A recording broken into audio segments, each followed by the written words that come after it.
It was just another sunny morning at the beach, until a sudden silence replaced the laughter of a child. What seemed to be a simple moment of carelessness turned into a nightmare that paralyzed an entire city. Years passed, leads went cold, and the void of the absence only grew. But when all seemed lost, a forgotten mark rekindled hope and began a new fight for truth and reunion. If you found this story interesting, don't forget to subscribe to our channel and tell us which city you're watching from.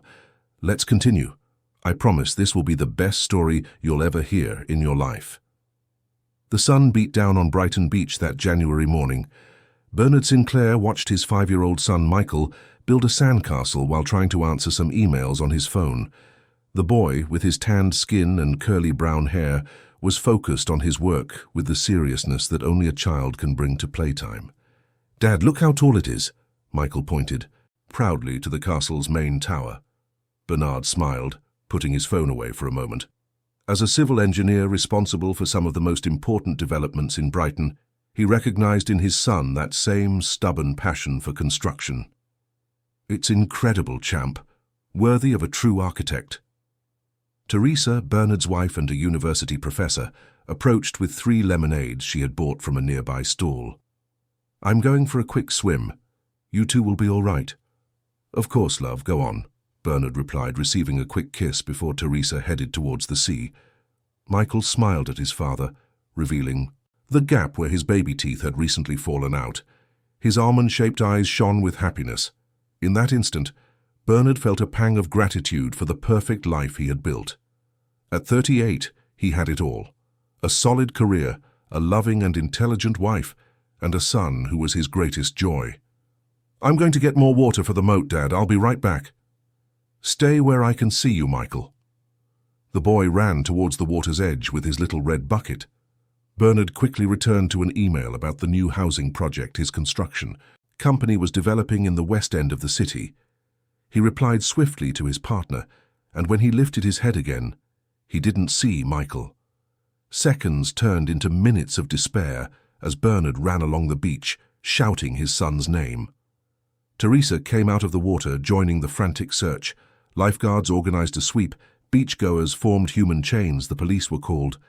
The afternoon faded, and little Michael had simply vanished, as if the sea had swallowed not just his footprints in the sand, but his entire existence. In the following weeks, Brighton mobilized. Michael's face was on posters, news broadcasts, and social media.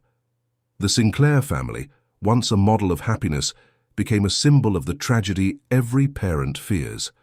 Bernard dropped all his projects to dedicate himself exclusively to the search. Teresa took a leave of absence from the university. Life stopped. Then, 27 days after the disappearance, the nightmare worsened. Bernard received photos on his phone of Michael tied up, his eyes red from crying. The message was clear: transfer £4 million to an account in the Cayman Islands within 48 hours, or he would never see his son again. "Don't involve the police. We are watching you." Bernard didn't hesitate. He liquidated investments, mortgaged properties, took out loans. He gathered the amount in record time and followed the transfer instructions to the letter. The confirmation arrived, but Michael did not. A week passed, a month, 6 months. The police investigation constantly hit dead ends. The leads dried up. The bank account had been closed minutes after the transfer. The digital trail was meticulously erased. Cybercrime specialists were baffled by the kidnapper's sophistication. Meanwhile, Bernard and Teresa's marriage deteriorated. Sleepless nights, crying fits, blame exchanged like weapons in a war where both were already defeated. Teresa accused Bernard of negligence that morning on the beach. He argued that she should have stayed with them instead of swimming, words that hid the true pain, the helplessness in the face of their son's fate. "I can't look at you anymore without remembering him," Teresa said one particularly difficult night, 10 months after the disappearance. "It's as if he's present in every corner of this house, but at the same time, so far away, it hurts to breathe."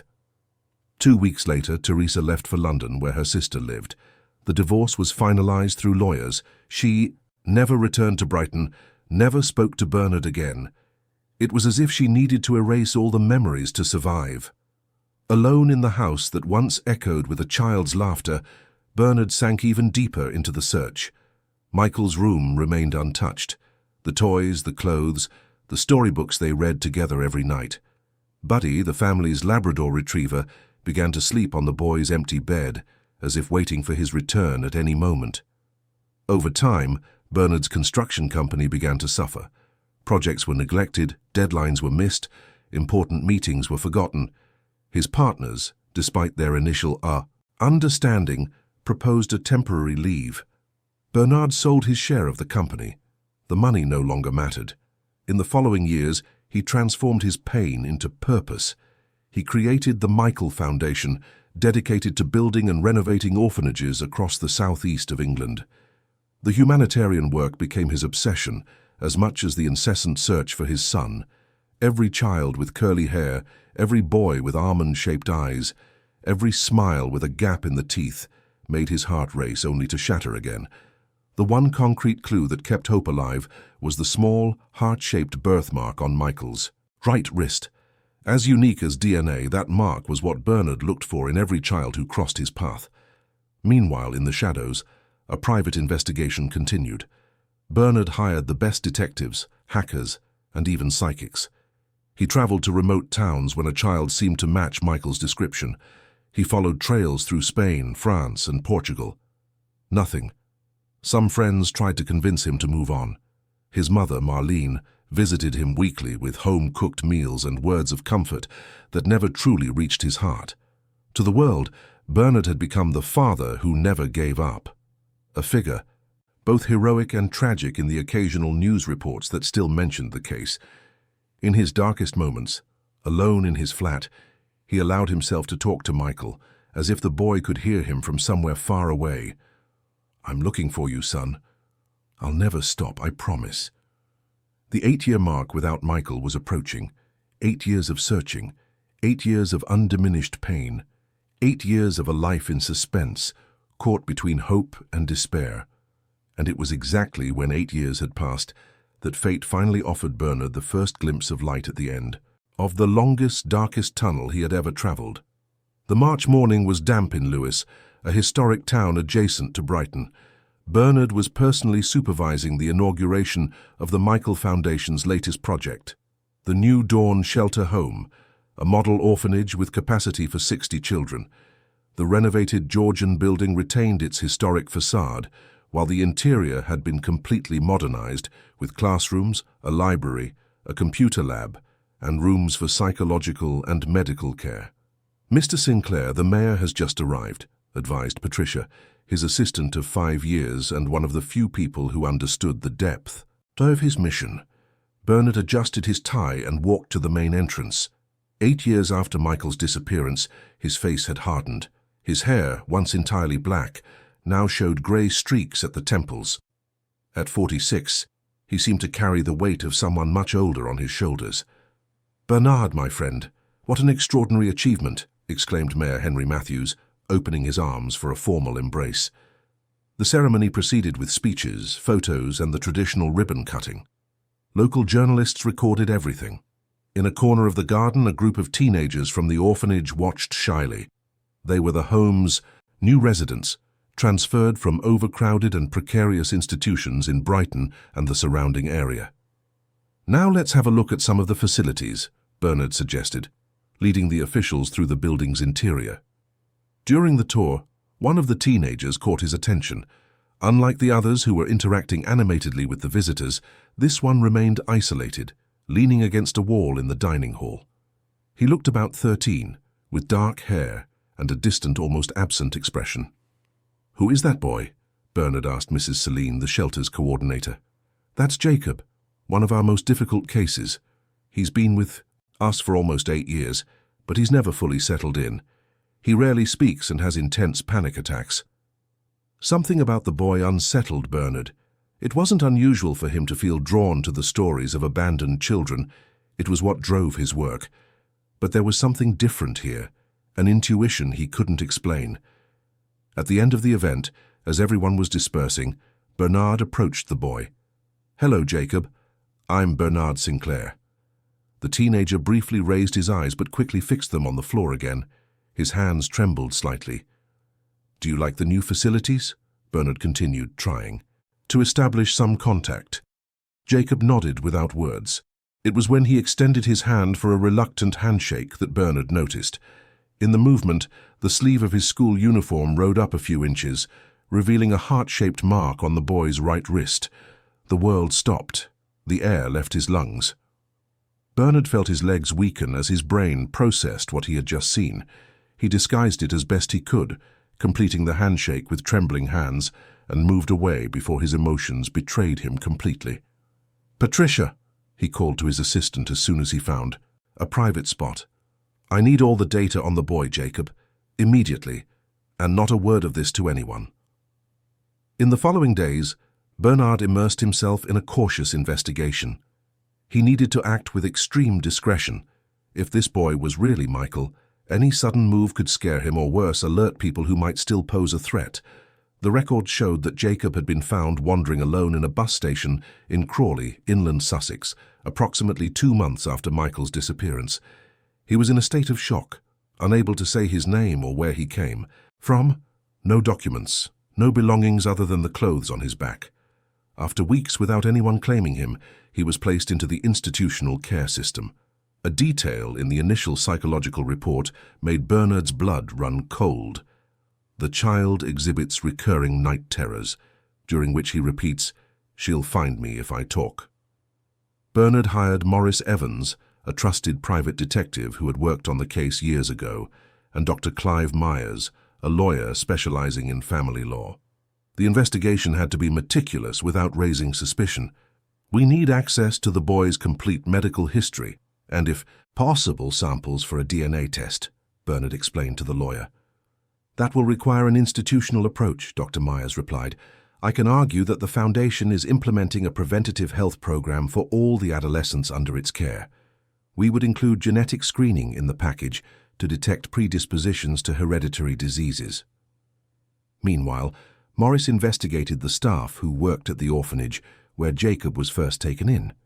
He discovered that a former caregiver, Josephine Sanders, had been fired for administrative irregularities a few months after the boy's arrival. "I've located her.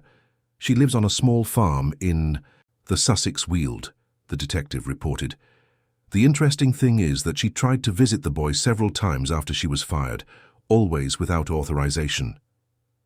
With each new discovery, Bernard's hope grew, but so did his fear. What if he was just projecting his desires? What if it was just a tragic coincidence, the birthmark, the approximate age, the timing of the boy's appearance? On the other hand, what if it really was Michael? How do you approach a traumatized child without causing more damage? To complicate matters, while investigating the original orphanage, Morris found disturbing signs. There were records of children being admitted with incomplete data, falsified documentation, and even an employee with a criminal record working directly with the minors. Something was very wrong at that place, the detective concluded, and I think it still is, just more discreetly. As the investigations progressed, Bernard began a careful approach with Jacob. He started visiting the orphanage regularly, always with some official justification, checking on the progress of activities, supervising the implementation of new programs, meeting with the technical staff. On each visit, he tried to interact naturally with the boy. He discovered that Jacob had a talent for drawing and began bringing art supplies as gifts. Slowly, the teenager started to open up a little more in his presence. "Have you been drawing since you were little?" Bernard asked one afternoon, watching Jacob sketch the landscape seen from the window. The boy hesitated, as if searching a distant part of his memory. "I think so. I don't remember much from before." Before I came to the shelters." That sentence, spoken in a low, distant voice, confirmed to Bernard that there was a buried story, blocked memories. He decided he needed to speed up the investigations. The test results arrived in a sealed folder directly into Bernard's hands. The DNA test was conclusive. Jacob was, without a shadow of a doubt, his biological son. He was Michael. The news hit Bernard like a high-speed train. He wept uncontrollably in his office, alternating between the joy of having found his son and the anger for all the lost years. But he knew the road ahead would be as difficult, if not more so, than the search. Michael, now Jacob, didn't recognize him. He was psychologically fragile and had spent most of his life in institutions, surrounded by strangers. The recovery would have to be gradual. The trauma couldn't be healed overnight, and there were still so many questions. Who had kidnapped him? Why did they abandon him afterwards? Was the mysterious she the boy feared so much in the early days of the shelter still a threat? Bernard knew only one thing for sure. After 8 years of darkness, he had finally found a thread of light. His son was alive. And somehow, he would win him back and rebuild what had been stolen from them both. He can't know the truth yet. The voice of Dr. Caroline Drummond, an adolescent psychologist, specializing in trauma, echoed through Bernard's office. The shock could trigger a severe regression. We need to build a bridge before we can ask him to cross the river. Bernard nodded, swallowing his anxiety. He had hired the best specialist in the country to guide him through this delicate process of reconnection. The woman with glasses and grey hair sitting across from him had decades of experience with institutionalized children and victims of psychological violence. "How do we proceed then?" he asked, firmly holding the folder with the DNA results that proved Jacob was Michael. "First, we need to establish a bond trust. I suggest you approach him as a mentor, someone interested in helping him develop his artistic talents." The psychologist flipped through the notes she had made after discreetly observing the teenager. "In parallel, I will begin weekly therapy sessions with him, using non-invasive techniques to access blocked memories." Thus began a delicate psychological choreography. Bernard obtained a court order for Jacob to participate in a special program of the Foundation, aimed at teenagers with artistic aptitudes. This gave him the right to pick the boy up on Saturdays for cultural outings and drawing classes. Meanwhile, the detective, Morris, delved deeper into Jacob's past and the circumstances of his appearance in Crawley. He discovered that, around the same time, a woman named Lorna Pierce had rented an isolated house nearby for approximately 6 weeks. She paid for everything in cash and was rarely seen, a neighbor reported. "One day I heard a child crying, but when I mentioned it, she said it was her nephew visiting." Pursuing this lead, Morris discovered that Lorna was, in fact, Irene Miller, a woman with a history of psychiatric admissions in Manchester. Most disturbingly, she had worked as a cleaner at Bernard's construction company years before, having been fired for stealing personal items from the offices. "We're dealing with a possible revenge plot," the detective concluded, showing Bernard photos of the woman extracted from security cameras of the time. "She would have had knowledge of your personal life, your routine, including the family outings to the beach." The first meetings between Bernard and Jacob were filled with silence and distrust. The teenager responded in monosyllables, maintained physical distance, and rarely held his gaze. But Bernard was patient. He took him to the Brighton Museum and Art Gallery, the Lighthouse Arts Centre, the Stanmer Park Collection. In each place he observed how the boy's eyes lit up discreetly before certain works. "I like this one," Jacob said once, stopping in front of a painting depicting a boy playing with a dog on a beach. Bernard's heart raced. Michael had a Labrador buddy, who still lived at the rarely visited beach house. "Why do you like this one in particular?" he asked in a controlled voice. Jacob shrugged. "I don't know. It looks familiar." In the 5th week of these outings, a significant breakthrough occurred. During a visit to an interactive exhibition about the sea, Jacob had a panic attack. He began to tremble uncontrollably in front of an installation that simulated waves breaking on the sand. I can't stay here," he stammered, breaking into a cold sweat. Bernard led him outside, finding a bench in the square opposite. Instinctively, he placed a hand on the boy's back, making circular motions as he used to when Michael was little and had nightmares. "Breathe with me," he said softly. "Breathe in. 1, 2, 3. Breathe out. 1, 2, 3. To his surprise, Jacob did not reject the physical contact. Gradually, his breathing calmed, synchronizing with Bernard's. When he finally looked up, there was something different in his eyes, a spark of recognition, perhaps. That breathing technique. "Someone taught me that before," Jacob murmured. Bernard swallowed hard. It was exactly how he used to calm Michael during thunderstorms, which the boy feared terribly. While the connection with Jacob slowly strengthened, the investigation yielded unsettling results. Cross-referencing old bank records, Morris discovered that Teresa, Bernard's ex-wife, had withdrawn a considerable sum of money 3 days before leaving for London. Even more intriguing, she had disappeared for almost 2 years after leaving Brighton, with no contact. Even with her sister, who believed Teresa was traveling abroad to heal her wounds. "I don't want to believe it, but we have to consider all possibilities," Morris said. "Could Teresa be involved?" The idea was too painful to contemplate. Bernard refused to believe that Michael's mother could have had any part in the kidnapping or abandonment of her son. "Keep investigating, but be extremely cautious. If Teresa is innocent, I don't want her to know we suspected her." The therapy sessions with Dr. Caroline began to reveal fragments of Jacob's memory.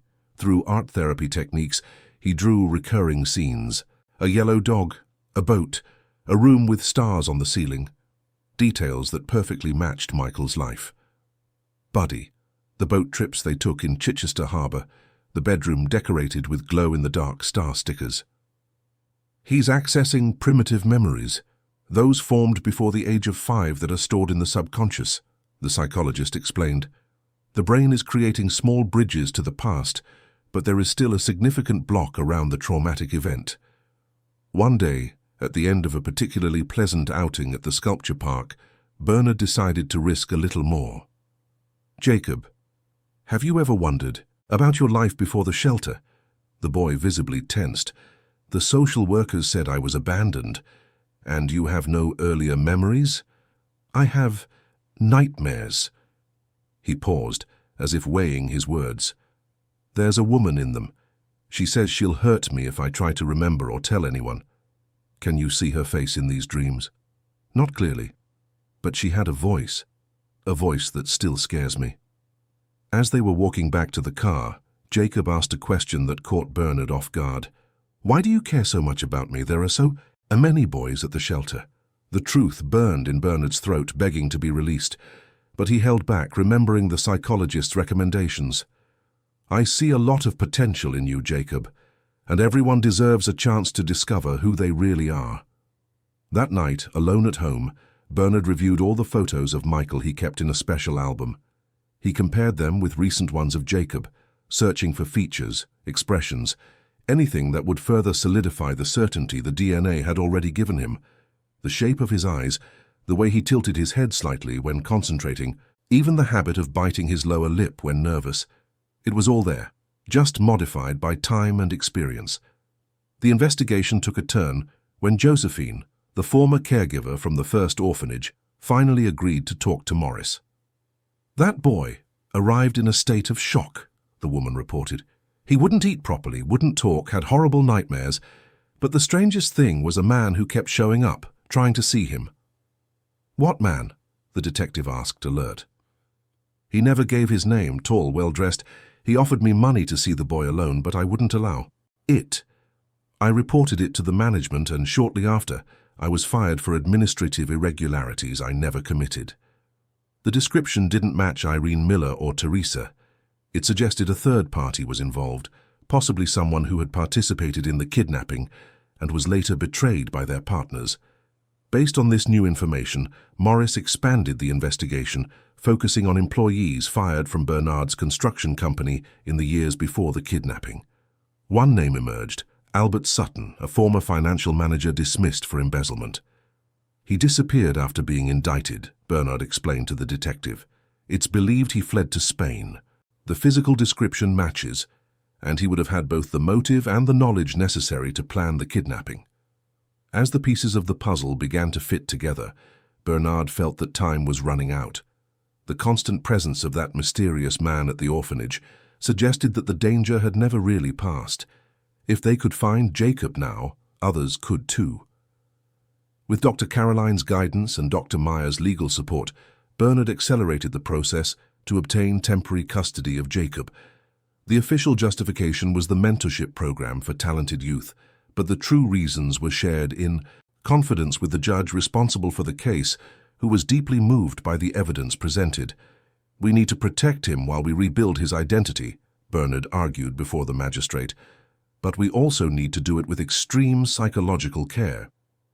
The authorization came with a condition: supervised visits by the court's technical team, at least for the first month. Bernard didn't mind. Any progress was welcome. The next step would be to tell Jacob the truth.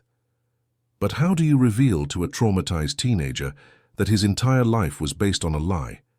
How do you tell him that his real name wasn't the one he had been answering to for 8 years? And most importantly, how do you protect him when they finally faced the ghosts that had haunted him since childhood? Bernard's house in Brighton overlooked the sea, but all the curtains were drawn on the day Jacob visited for the first time. A precaution recommended by Dr. Caroline. The ocean could trigger traumatic memories before the teenager was ready to process them. "This is my flat," Bernard said, leading Jacob through the spacious living room decorated with works by Sussex artists. "Feel free to explore." The boy advanced shyly, analyzing every detail with the natural curiosity of his age. He stopped in front of a bookshelf with photographs. "Is this you when you were younger?" he asked, pointing to a frame where Bernard was smiling in a tank top, much thinner and with entirely black hair. "Yes, about 10 years ago." Jacob continued looking at the portraits until his attention was caught by a photo partially turned towards the wall. Carefully, he straightened it and froze. In the image, Bernard was holding a small boy about 4 years old in his arms, both smiling on the beach. "Who is this?" he asked in a trembling voice. Bernard approached, his heart pounding. It was a crucial moment, an unplanned opportunity, but perhaps a necessary one. "My son," he replied softly. "He disappeared many years ago." Jacob's eyes widened, fixed on the photograph. His breathing quickened, and for a moment, Bernard feared he was having another panic attack. But what happened next was even more startling. "Buddy," the teenager murmured, pointing to an almost imperceptible detail in the corner of the photo, the tip of a yellow Labrador's snout. Bernard felt the floor disappear from under his feet. It was impossible for Jacob to know the dog's name just by looking at that picture where the animal barely appeared. "What did you say?" Jacob seemed equally confused, as if the word had escaped from some deep place in his mind. I don't know why I said that," he stammered, returning the photo frame to the shelf with trembling hands. "Sorry." That night, Bernard couldn't sleep. He called Dr. Caroline at 3 in the morning, reporting the incident. "This is extremely significant," the psychologist said. "The memories are emerging organically. We need to accelerate the therapeutic process, but with extreme care." In the following weeks, Jacob's visits to the flat became more frequent. He had his own room, decorated neutrally, but with high-quality drawing materials and carefully selected books. Gradually, the space became more personalized, drawings on the walls, small objects collected during their outings. A cactus he chose himself for his desk. In parallel, the investigation into the kidnappers progressed. Morris managed to track Irene Miller to a community on the outskirts of Portsmouth. Living under the name Marinalva Santos, she worked as a street vendor and lived in precarious conditions. "I see no signs that she got rich from the ransom," the detective reported, which reinforces the theory that Albert Sutton double-crossed her, keeping all the money. Bernard decided not to confront her yet. He wanted to first ensure Jacob's safety and prepare the legal groundwork for an eventual formal charge with irrefutable evidence. "Keep her under surveillance," he instructed the detective. "I want to know all her movements, contacts, anything suspicious." Meanwhile, Dr. Myers was trying to piece together the legal puzzle. Jacob had no original birth certificate, only documents issued by social services after he was found as an abandoned child. It was necessary to invalidate these records and re-establish his true identity as Michael. "We will need his testimony eventually," the lawyer explained, "but only when he is psychologically prepared." The therapy sessions with Dr. Caroline intensified. Using EMDR, eye movement desensitization and reprocessing, and clinical hypnosis, she helped Jacob access blocked memories without the associated traumatic impact. "I'm in a room with stars on the ceiling," the teenager described during one session, his eyes closed. "Someone is reading a story about a boy who travels through space." Bernard immediately recognized the description. It was Michael's favorite book, The Little Astronaut, which they read every night before bed. In another session, more fragments emerged. "I'm on the sand, building a huge castle. Someone is taking pictures. I'm happy." And then, more disturbingly, "Someone calls me to get water. I go with my little red bucket. A woman asks if I want to see a baby turtle. I go with her. Then everything is dark." The psychologist stopped the session at this point, noticing signs of acute stress. "We are approaching the central traumatic event," she later explained to Bernard. "We need to proceed with extreme caution." Outside of the sessions, the relationship between Bernard and Jacob flourished. They cooked together on weekends. Bernard taught the boy to play chess. They watched movies, discussed books. It was as if they were making up for lost time without even knowing it. One afternoon, while setting the table for dinner, Jacob asked an unexpected question. "Did you ever look for your son?" Bernard carefully placed the cutlery on the table before answering, "Every single day since he disappeared, I never stopped, not for a minute." "And do you think he's still alive?" "I'm absolutely certain." Jacob's eyes shone with unshed tears. "How can you be so sure after all this time?" "Because a father feels it, Jacob, in here." Bernard touched his own chest. "And because I recently found some very concrete clues." The boy absorbed those words in silence, as if processing a complex puzzle in his mind. The following week, a significant breakthrough occurred in the investigation. Albert Sutton was located in Algeciras, Spain, living under a false identity. With the help of Interpol and based on an international warrant for his previous financial crimes, it was possible to arrest him. "He denied any involvement in the kidnapping," Morris reported, "but we found old deleted photos on his computer, which we managed to recover. They are images of Michael tied up exactly like the ones you received at the time." It was the definitive proof. With Albert in custody, the operation to arrest Irene Miller was accelerated. In a coordinated action with the Hampshire police, she was detained at dawn in her small house on the outskirts of Portsmouth. Unlike Albert, Irene quickly broke down during interrogation. She confessed to carrying out the kidnapping at Albert's request, with whom she was having a romantic relationship at the time.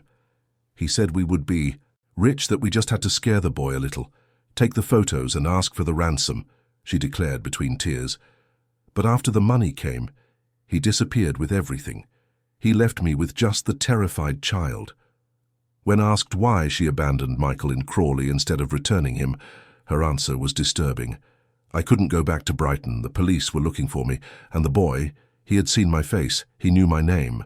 Albert said that if he went back, I would end up in prison. So I left him at the bus station, where I knew someone would find him quickly." The account matched the flashes of memory Jacob had been recovering in therapy.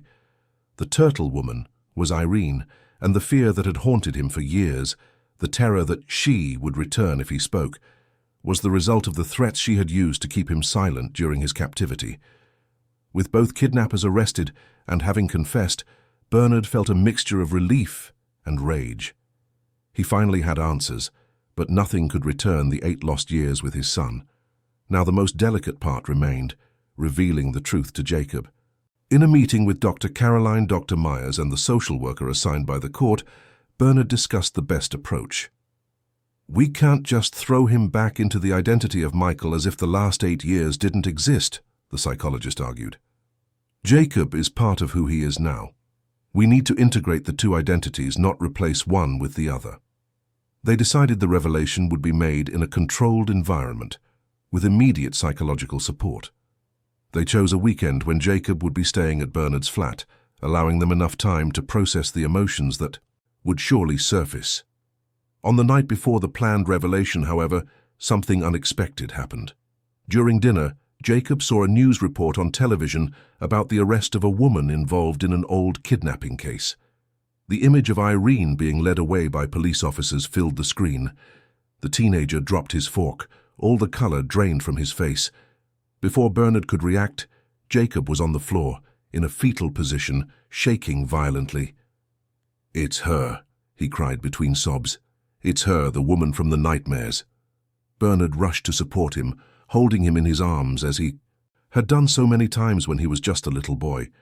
The carefully laid plan for a gradual revelation had been run over by fate.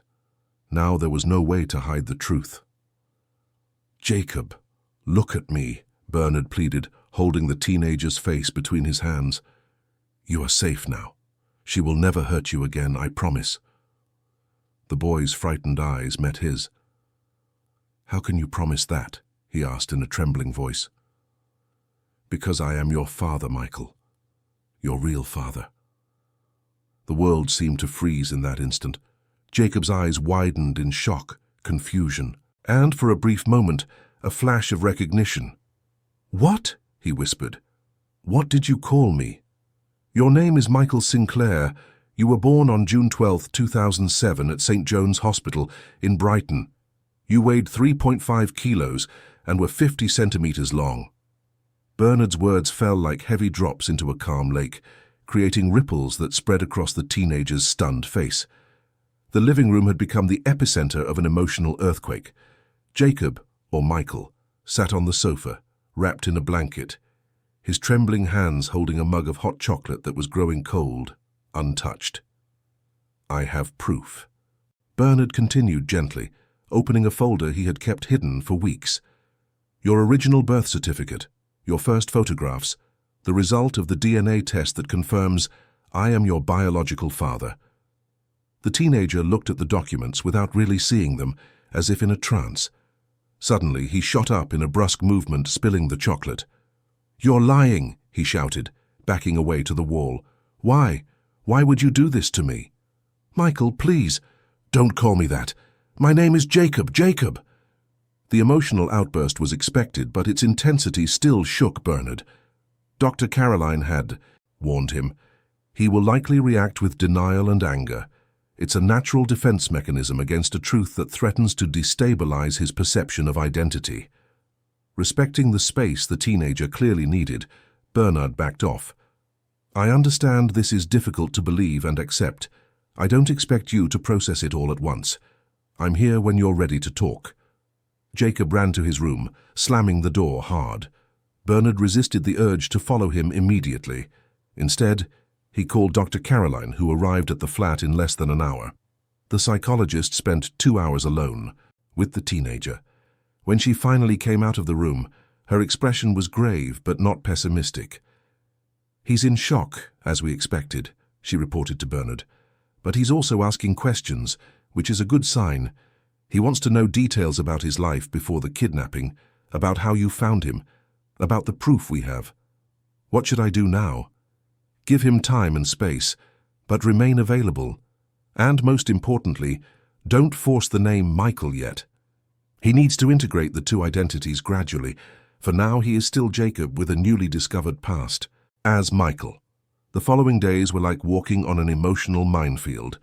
Jacob alternated between periods of voracious curiosity, when he would ask to see old photo albums and ask questions about his early childhood, and moments of absolute rejection, when he would shut himself in his room or respond with hostility to any mention of the past. During one of these phases of openness, 4 days after the revelation, he asked a question that caught Bernard off guard. "My mother, is she still alive?" Bernard hesitated. Teresa's part in the family drama was still an obscure chapter. Morris's investigations suggested she had been missing during the first few years after the kidnapping under suspicious circumstances. There were indications of contact with Albert Sutton that had not yet been fully clarified. "Yes, she lives in London," he finally replied. "We separated shortly after you disappeared. The pain was unbearable for both of us."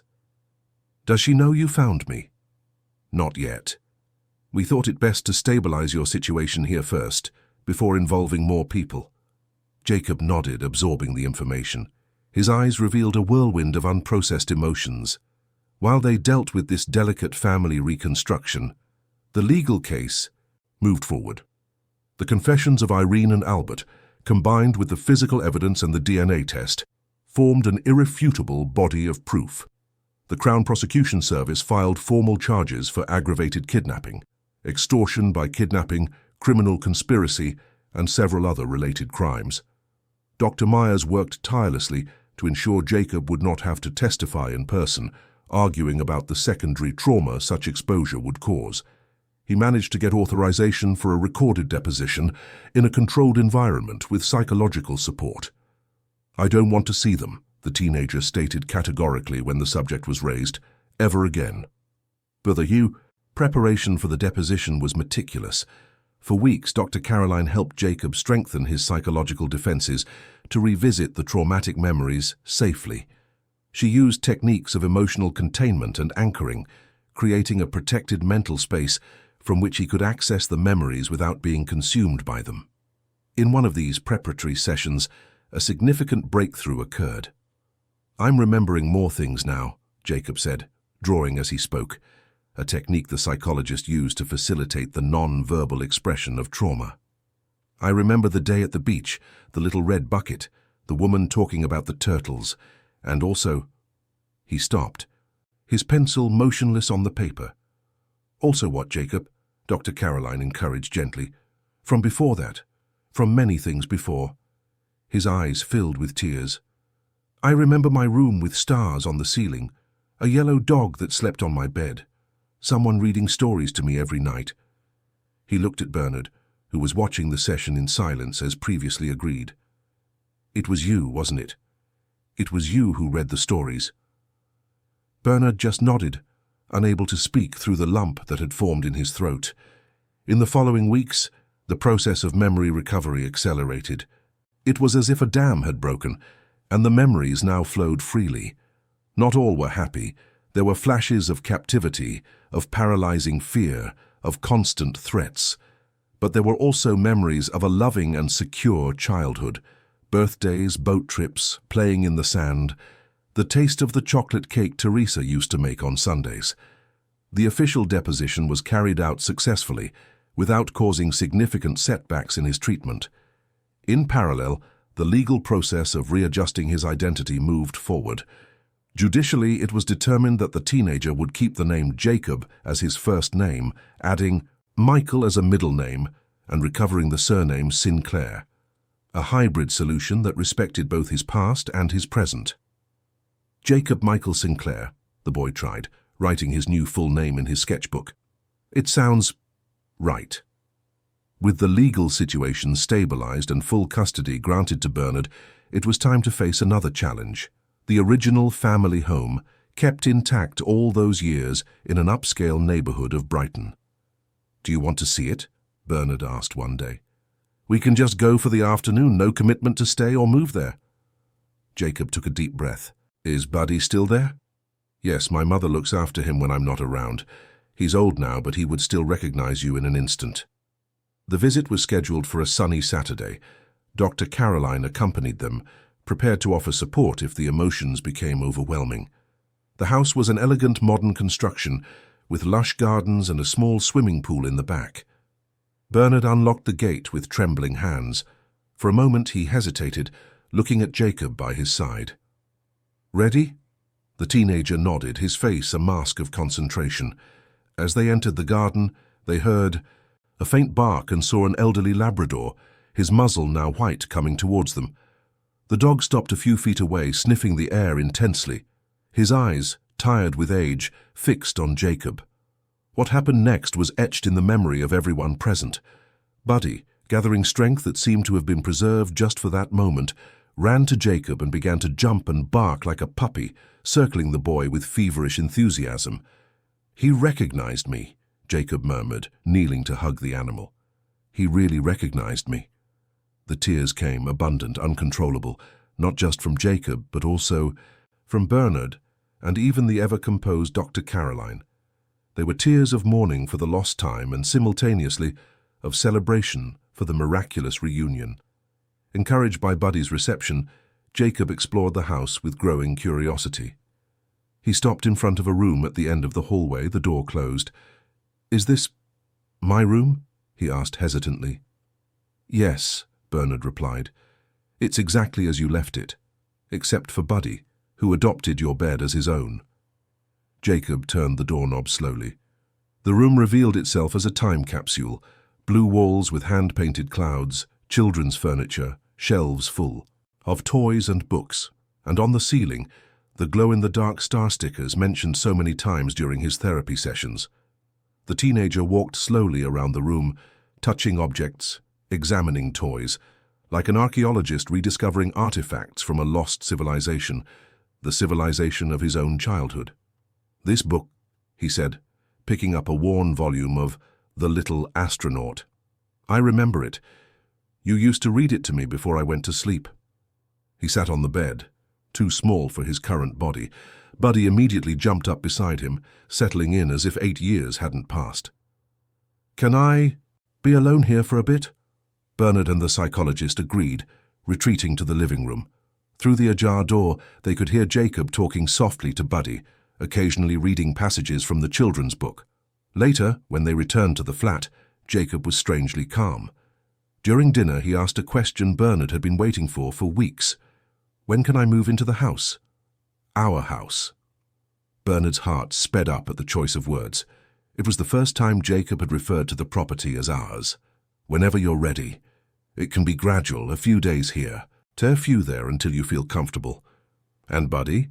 He'll go wherever you go, it's always been that way." That night, before going to sleep, Jacob did something unprecedented since he had started staying at the flat. He knocked gently on Bernard's bedroom door. "Can I come in?" He sat on the edge of the bed, visibly nervous. "I've been thinking a lot since we visited the house, about memories, identities, who I am now." Bernard waited, giving him space to continue. "I know you want me to be Michael again, and part of me really is him. But I can't just erase Jacob. He kept me alive, he protected me when I was alone." "I never wanted to erase Jacob," Bernard replied sincerely. "I just wanted to get back the son I thought I had lost forever." The teenager nodded, processing the words. Then, in a movement that took Bernard by surprise, he leaned in to hug him. An awkward, shy but real hug. "Good night, Dad." It was the first time Jacob had called him that.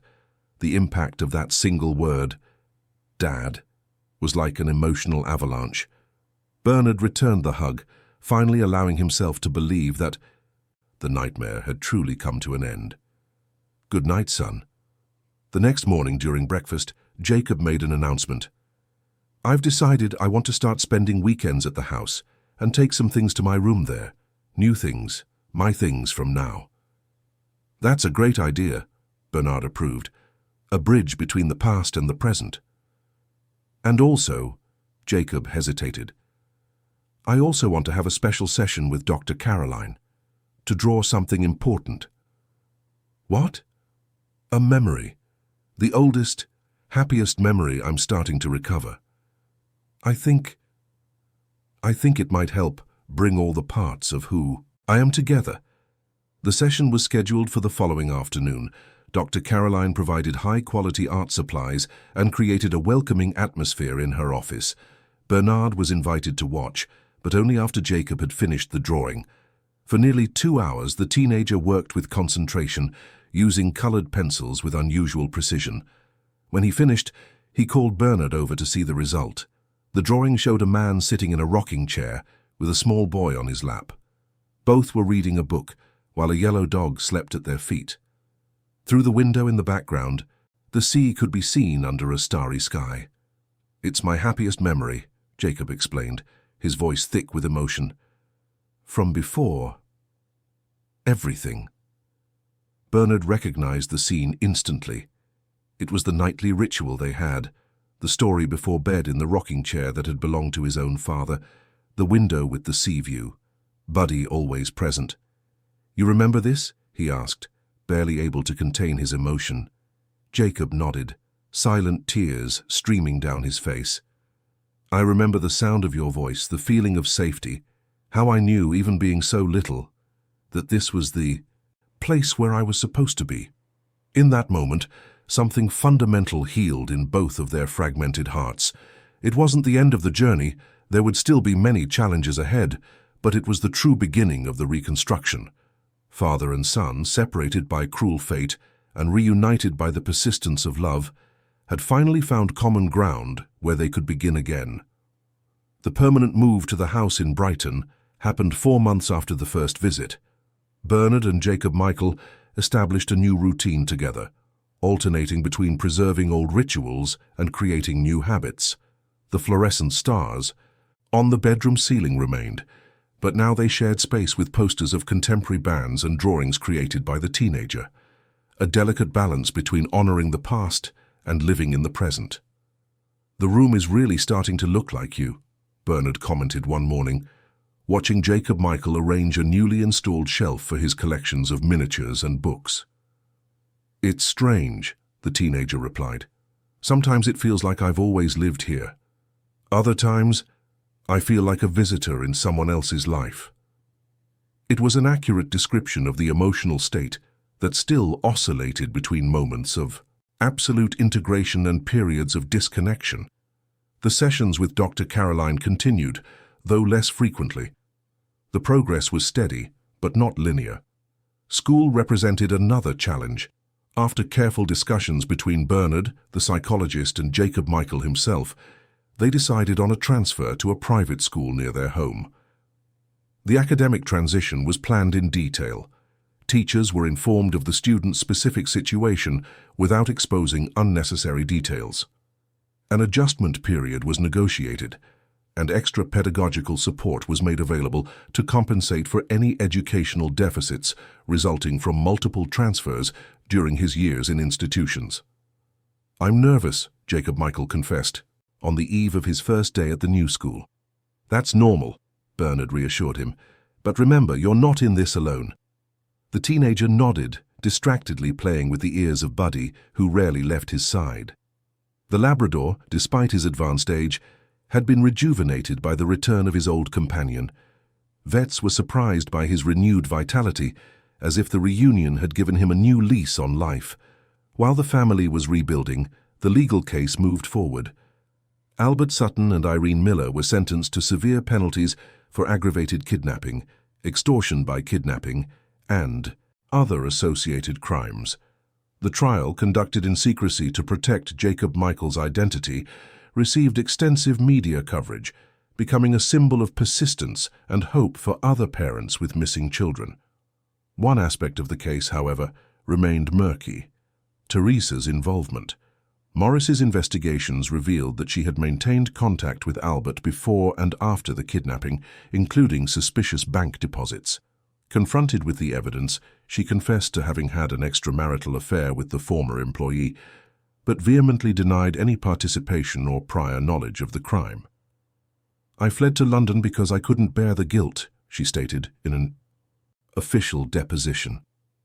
Not for participation, which never existed, but for getting involved with the man who ended up destroying our family. "When I found out what Albert had done, I had a complete breakdown." The Crown Prosecution Service considered the evidence against her insufficient for a formal charge. Technically exonerated, Teresa expressed a desire to reconnect with her lost son. The news reached Bernard through Dr. Myers. "She wants to see him," the lawyer informed him. "Legally, we can't prevent it unless Jacob Michael explicitly refuses or the psychologist certifies that the meeting would be harmful." Bernard felt a mix of contradictory emotions. On one hand, he understood that his son had a right to reconnect with his mother. On the other, he feared the emotional impact such a reunion could cause, especially considering the murky circumstances of Teresa's involvement with Albert. "We have to ask him," he finally decided. "It's a choice only Jacob Michael can make." The conversation happened during a quiet dinner at home. Bernard explained the situation as neutrally as possible, avoiding influencing his son's decision with his own reservations. "Your mother would like to see you, but you have no obligation if you don't feel comfortable." Jacob Michael remained silent for long minutes, absorbing the information. "I have memories of her," he said finally. "Fragments, the smell of her perfume, her voice singing in the shower, the chocolate cake on Sundays. He paused, organizing his thoughts. But I also have a lot of questions. Why did she never look for me before? Why did she cut off contact with you? Why? His voice failed him. Bernard waited, giving him space. I need to think. Can I give you an answer later? All the time you need, Bernard assured him. The answer came 3 weeks later, after several sessions dedicated to the topic with Dr. Caroline. I want to see her, Jacob Michael announced, but with a few conditions. First, I want it to be here at home, where I feel safe. Second, I want you and Dr. Caroline to be present. And third, I want it to be a brief visit to see how I feel. The meeting was set for a Sunday afternoon. Teresa arrived punctually, visibly nervous and aged beyond her years. Her hair, once long and black, was short and streaked with grey. Her hands wouldn't stop ringing. Jacob Michael watched her. From the doorway, a mixture of curiosity and apprehension on his face. The recognition was instant, something primal beyond conscious memory. Michael, she whispered, taking a hesitant step towards him. She stopped, correcting herself. Sorry, Jacob Michael. Hi, he replied simply without moving. The initial minutes were uncomfortable. Seated in the living room, they exchanged formal, cautious words. Teresa tried to hold back tears, while Jacob Michael maintained an expression that was hard to read. Gradually, the conversation flowed into more personal territories. Teresa talked about her life in London, where she worked as a professor at a private university. Michael told her about his drawings, the new school, his friendship with Buddy. The dog, as if understanding the importance of the moment, remained lying at the teenager's feet, occasionally lifting his head to watch Teresa with attentive eyes. He was always your protector, she commented with a sad smile. Even when he was a puppy, he wouldn't let anyone near you without his approval. Do you remember when we got him? Jacob Michael asked, in a rare moment of openness. Of course, it was on your 3rd birthday. Your father insisted that every child should grow up with a dog. I was worried he would be too boisterous for a flat, but they proved me wrong. This small shared memory opened the door for others. For over an hour, they talked about the past, not the traumatic past, but the life before it. Slowly, Jacob Michael relaxed, allowing himself to smile at some of the recollections. When Teresa finally stood up to leave, there were silent tears on her face. Can I visit again someday? She asked in a trembling voice.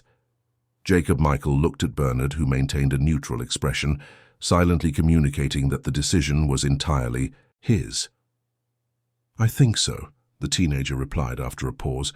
Maybe we could have lunch together next time. Teresa's smile lit up her tired face. I would like that very much. After she left, Jacob Michael remained quiet for some time, processing the experience.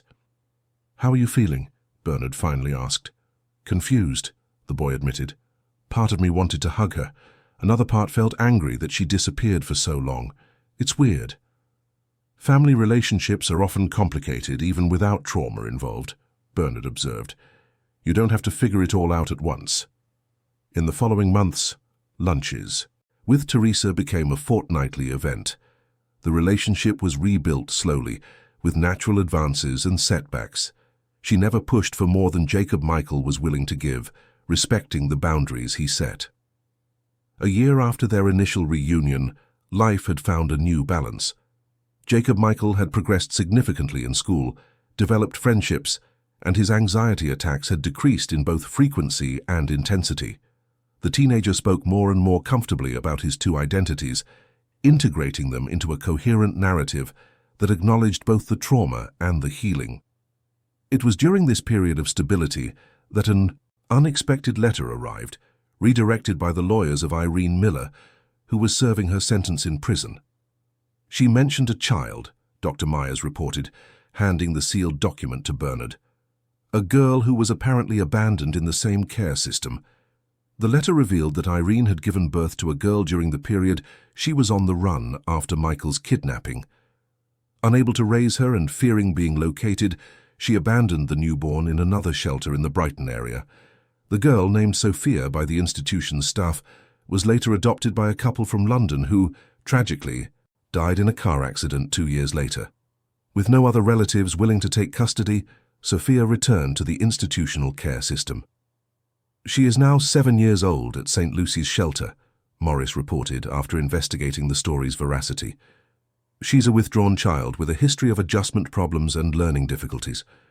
The news deeply shook Bernard and Jacob Michael.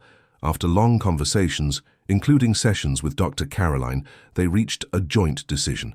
They would visit Sophia at the shelter, without commitment or immediate expectations. She's not to blame for who her biological parents are, Jacob Michael stated with surprising maturity. Nobody chooses where they're born. The first visit to St. Lucy's shelter was planned with care. Bernard used his influence as director of the Michael Foundation to organize an afternoon of activities for all the children, avoiding unnecessarily singling out Sophia. The girl was small for her age, with curly black hair and deep brown eyes that seemed to carry a sadness beyond her years. She remained aloof for most of the event, watching the other children participate in the games and art workshops. It was Jacob Michael who made the first genuine connection. Noticing the girl's discreet interest in the drawing materials, he approached her naturally. "Do you like to draw?" he asked, sitting at a respectful distance. Sophia nodded shyly. "Me too. Want to see some of my sketches?" He showed her his sketchbook, filled with detailed illustrations of landscapes, animals, and everyday scenes. The girl observed with growing interest. "You draw very well," she said in a low voice, her first spontaneous comment of the afternoon. "Thanks. Want to try? I can show you some simple techniques." Thus began a connection that, initially as fragile as spider silk, strengthened with subsequent visits. Bernard purposefully stayed in the background, allowing Jacob Michael to build a bridge with Sophia on his own terms. On the fourth visit, the shelter's coordinator shared a significant observation. Sophia asked, for the first time, when you would be back. That may seem small, but for a child who rarely shows positive expectations about anything, it's huge progress. The relationship's evolution was gradual. They began to include Sophia in weekend outings, visits to the park, the cinema, the botanical gardens. On each occasion, the girl opened up a little more, revealing a sweet and observant personality beneath the layers of withdrawal. "What do you think about Sophia spending a weekend with us at home?" Bernard proposed after 3 months of regular visits. Jacob Michael considered the idea seriously. His relationship with the girl had evolved into a kind of brotherly protectiveness that had surprised everyone, including himself. "I think she'd like that, and Buddy will love her." Sophia's first weekend at the house was a revealing experience for everyone. The girl, initially hesitant to take up space, gradually relaxed as she realized she was genuinely welcome. She marveled at the guest room prepared especially for her, with carefully selected children's books and a small easel for drawing. Buddy, true to his welcoming nature, adopted her instantly, following her around the house like a protective shadow. The old Labrador, who had already witnessed so much sorrow and joy in that family, seemed to intuitively understand that Sophia belonged there. "He likes me," the girl noted with wonder, as the dog rested his head on her lap during a reading session on the porch. "Buddy knows how to recognize special people," Jacob Michael replied, exchanging a meaningful look with Bernard. Weekends turned into school holiday weeks, which eventually evolved into a formal proposal for temporary foster care. The adaptation process was closely monitored by psychologists, social workers, and the family court's technical team. "Sophia asked if she can call me her brother," Jacob Michael told Bernard one night after the girl had fallen asleep. "What do you think?" "I think it depends on how you feel about it." The teenager reflected for a moment. "At first I thought it was weird. She's the daughter of the woman who, you know. But then I realized it doesn't matter.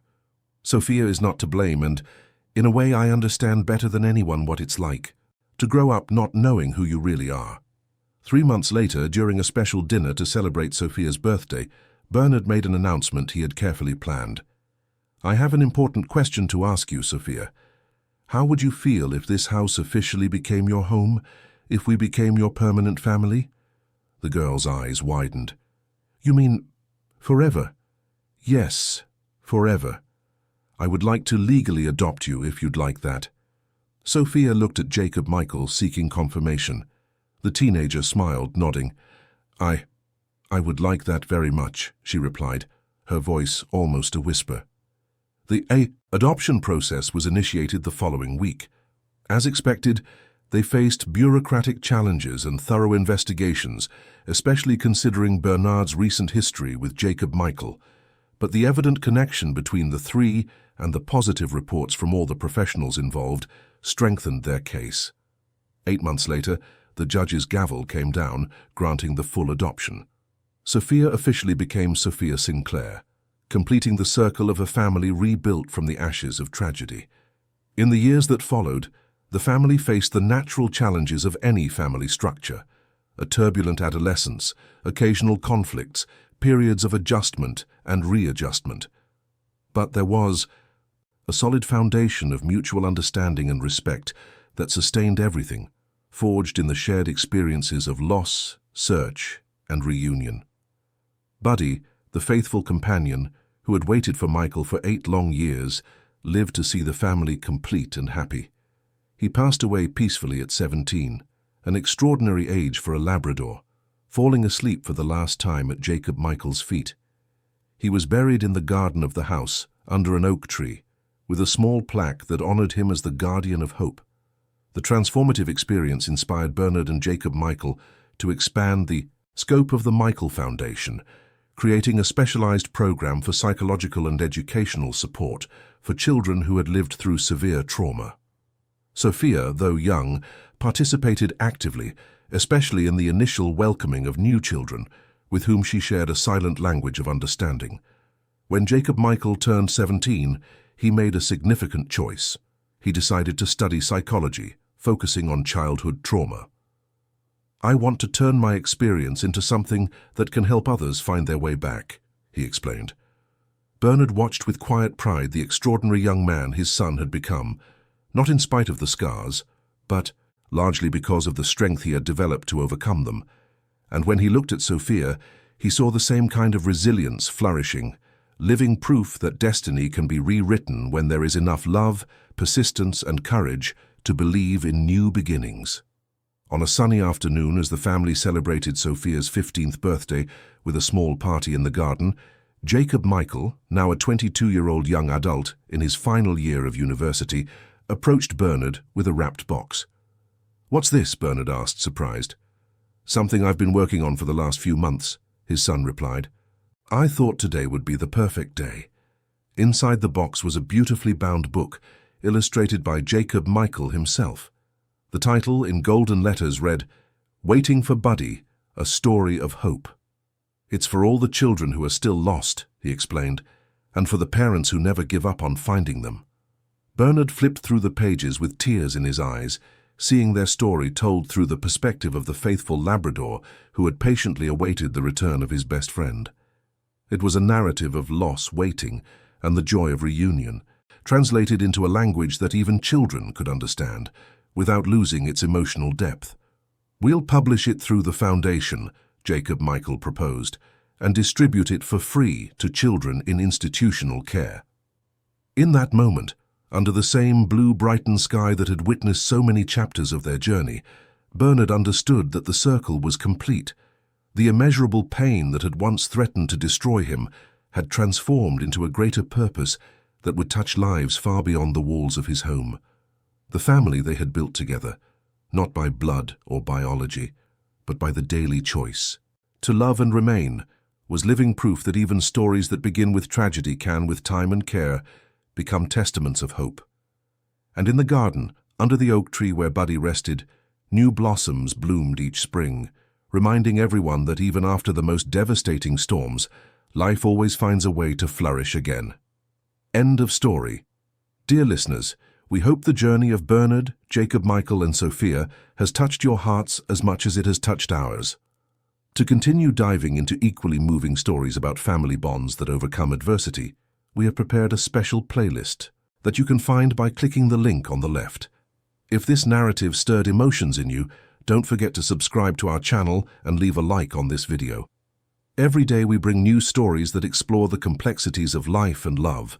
And you, have you ever lived or known a story of a family reunion that seemed impossible? Share it with us in the comments. Your experience might bring hope to someone who is still searching for their own reunion.